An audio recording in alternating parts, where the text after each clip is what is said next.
নমস্কার। আজ আমরা দেখাবো পশ্চিমবঙ্গের পুরুলিয়া জেলার রঘুনাথপুর ২ নম্বর ব্লকের একটি প্রান্তিক গ্রাম। তার নাম হলো তেলকুপি। এই গ্রামের নিকট প্রাচীন অনেক জৈন মন্দির ছিল। অনেকেই এই গ্রামকে মন্দিরের প্রত্নস্থল বলে অভিহিত করেছে। আমরা সেই গ্রামের কাছে এসে সেই প্রাচীন মন্দিরকে দর্শন করার জন্য একেবারে জঙ্গলের মতো রাস্তা দিয়ে সেখানে আমরা যাওয়ার চেষ্টা করছি। গ্রামের একজন বয়স্ক মানুষ আগ্রহ সহকারে আমাদেরকে সেই জায়গায় নিয়ে যাওয়ার জন্য তিনি রাজি হলেন। 1957 সালে পুরুলিয়া জেলার পাঞ্চিতের কাছে দামোদর নদীর উপর দামোদর ভ্যালি কর্পোরেশন দ্বারা বাঁধ নির্মাণ করা হয়। এই বাঁধ নির্মাণ করার ফলে এই তেলকুপি গ্রামের অধিকাংশ এলাকা জলমগ্ন হয়ে পড়ে। এই তেলকুপি গ্রামকে কেন্দ্র করে প্রচুর মন্দির ও স্থাপত্য ছিল, যেগুলি অধিকাংশই 1959 সালের মধ্যে জলের তলায় তলিয়ে যায়। 1956 সালে এই তেলকুপি গ্রামটি বিহারের মানভূম জেলার অন্তর্গত ছিল। বর্তমানে এটি পুরুলিয়া জেলার রঘুনাথপুর ২ নম্বর ব্লকের একটি গ্রাম পঞ্চায়েত।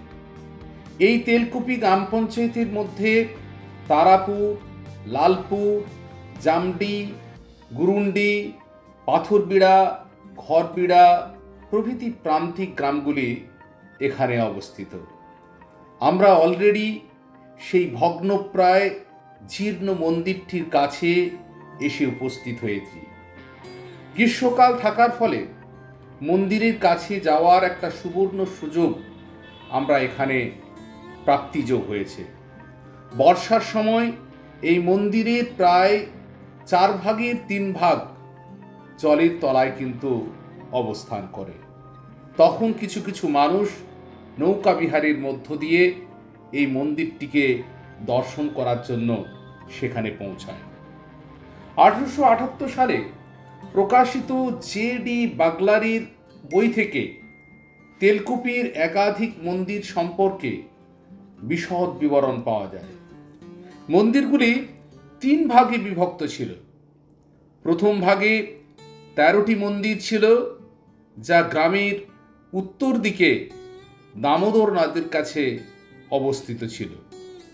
দ্বিতীয় ভাগের মন্দিরগুলি গ্রামের কাছে অবস্থিত ছিল, যার সংখ্যা ছিল 6টি। তৃতীয় সারির 3টি মন্দির ও একটি মঠ ছিল। এগুলি গ্রামের শেষ প্রান্তে অর্থাৎ দক্ষিণ পশ্চিম দিকে অবস্থিত ছিল। আজ আমরা যে মন্দিরটি দেখতে পাচ্ছি সেটি হলো এই তৃতীয় সারির মন্দির। গ্রীষ্মকালে এই ড্যামের জল কম থাকায় মন্দিরের কাছে আমরা যেতে পেরেছি এবং মন্দিরটিকে কাছ থেকে তার যে সুন্দর কারুকার্য সেটাকে প্রত্যক্ষ করার সুযোগ কিন্তু হয়েছে, বা অনেকেই হয়তো সেটাকে লক্ষ্য করেছেন। বর্ষাকালের সময় এখানে নৌকা বিহারের মধ্য দিয়ে অনেকে এই তেলকুপির প্রাচীন মন্দিরটিকে দর্শন করে থাকে। এই মন্দিরের ইতিহাসের সম্পর্কে আমরা যতটুকু জানতে পেরেছি, এখানে 24তম জৈন তীর্থঙ্কর মহাবীরের মূর্তি পাওয়া গেছে। এই বিভিন্ন মন্দিরে ভৈরবনাথ, বিষ্ণুদেব, মা কালী, শিবলিঙ্গ, সূর্য মূর্তি, নবগ্রহ মূর্তি প্রভৃতি দেবদেবীর নিত্য পূজা করা হতো এই তেলকুপি গ্রামকে কেন্দ্র করে। মন্দিরগুলি সাধারণত ব্যাসল্ট এবং গ্রানাইট পাথরে সুন্দর করে কেটে এবং বিভিন্ন নকশা করে এবং দেয়ালে দেবদেবীর ছবি এঁকে তৈরি করা হয়েছিল। এই যে বয়স্ক মানুষটিকে আপনারা দেখতে পাচ্ছেন, ইনি আমাদেরকে ওই মন্দিরের কাছে পথ দেখিয়ে নিয়ে যাওয়ার একটা ব্যবস্থা তিনি করেছিলেন। ওনাকে অশেষ ধন্যবাদ জানাই।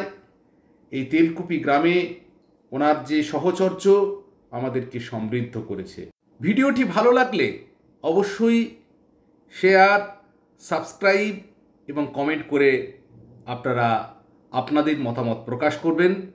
আমরা ফিরে যাচ্ছি এই তেলকুপি গ্রামকে পরিদর্শন করে। সকলে ভালো থাকবেন, সুস্থ থাকবেন।